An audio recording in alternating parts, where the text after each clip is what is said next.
Quelle que soit votre vie professionnelle, familiale, communautaire ou encore sociale, vous avez besoin de modèles, vous avez besoin de repères, vous avez besoin d'inspirer votre entourage, de gérer efficacement les changements et de mieux répondre aux besoins de votre entreprise. Comprenez déjà que le leadership est une vocation exigeante pour laquelle les futurs leaders doivent mobiliser ce qu'ils ont de meilleur et de plus fort en eux.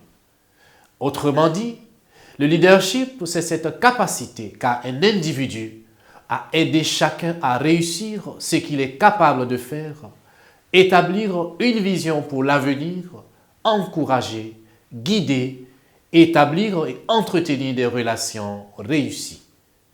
Je vous expose dans cette vidéo les compétences, les qualités, les outils et les moyens nécessaires à tout dirigeant, manager ou cadre d'entreprise ayant des collaborateurs. Vous mettrez en avant les meilleurs atouts pour améliorer votre posture de leader et assurer la performance ainsi que la réussite de vos projets.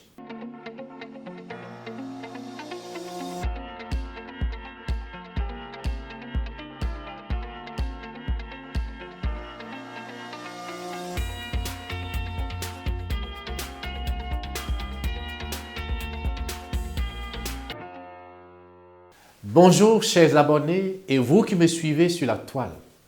Bienvenue dans cet espace qui est le vôtre et c'est toujours avec grande joie que je vous retrouve pour notre rendez-vous hebdomadaire. Nous parlerons ce jour de leadership, comment développer son leadership et trouver le leader en vous. À partir donc des techniques et principes découverts dans mes lectures, au travers des écrits de Dale Carnegie dans son livre de poche intitulé Comment trouver le leader en vous, nous nous ferons fort de vous aider à découvrir le leader en vous, mais à développer évidemment votre leadership dans vos différents milieux de vie. Dans cette première vidéo sur la question, nous choisissons de vous présenter les 3 premiers principes que voici. Principe 1. Trouver en soi ses aptitudes au leadership.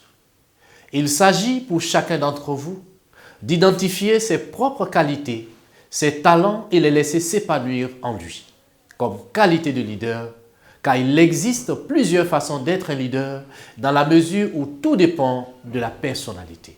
Trouvez qui vous êtes réellement et bâtissez consciemment sur cette connaissance de vous-même. La question à se poser est la suivante. Quelles sont celles de mes qualités qui peuvent m'être utiles en tant que leader? Pour certains, c'est la capacité à bien anticiper le changement. Pour d'autres, c'est l'enthousiasme, l'humilité, la détermination, la force d'imagination, l'attitude positive, le sens des valeurs, le courage et j'en passe. Êtes-vous bruyant ou calme, gai ou sévère, dur ou accommodant, extraverti ou introverti? Les réponses, c'est vous qui les avez. Alors, adaptez votre leadership à votre personnalité et ne cherchez surtout pas à devenir une autre personne. Restez vous-même. Un bon leader est quelqu'un de vrai, de déterminé et confiant. Il sait se fixer des normes et les respecter. Et surtout, il est capable de transformer une vision en réalité. Principe 2.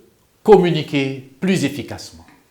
Pour être un bon leader, il faut avoir une communication construite sur des relations de confiance, que ce soit dans les affaires ou partout ailleurs. Une bonne relation stimule les autres, transforme de grandes idées en actions et rend tout possible. Sachez que la communication est à la fois une compétence et un art. Elle reste un processus qui mérite réflexion et entraînement plus qu'on le fait d'habitude. Apprendre à mettre en place un véritable climat de confiance et de sincérité pour que les gens soient à l'aise à communiquer avec vous, car c'est la condition pour qu'ils vous disent ce qu'ils pensent et qu'ils écoutent de façon réceptive ce que vous dites. Soyez disponible, aimez les gens et montrez-le. Retenez qu'une grande idée ne vaut rien si elle n'est pas partagée. Sachez écouter avant de parler. Principe 3. Savoir motiver les autres. La motivation désigne l'ensemble des raisons rationnelles, émotionnelles, personnelles ou d'intérêt général, physique ou psychologique, qui poussent une personne à l'action. Elles peuvent être objectives ou subjectives, conscientes ou inconscientes. Pour être un bon leader, il faut apprendre à motiver les autres, c'est-à-dire montrer que l'on est prêt à prendre des risques et encourager les autres à en faire de même. Comme conclusion partielle, retenons que pour développer votre leadership et trouver le leader en vous, les 3 premiers principes de base à observer sont les suivants. Trouver en soi ses aptitudes au leadership, communiquer plus efficacement et enfin, savoir motiver les autres. Si vous avez pris du plaisir à suivre cette formation, n'hésitez pas, ajoutez un commentaire et abonnez-vous à notre page. Vince Lombardi dit, et je cite, « Les leaders ne sont pas nés, ils le deviennent. Et ils le deviennent comme tant d'autres choses à travers un travail ardu. Et c'est le prix à payer pour atteindre cet objectif ou n'importe quel objectif. » Merci de nous avoir reçus chez vous et excellente journée à tous.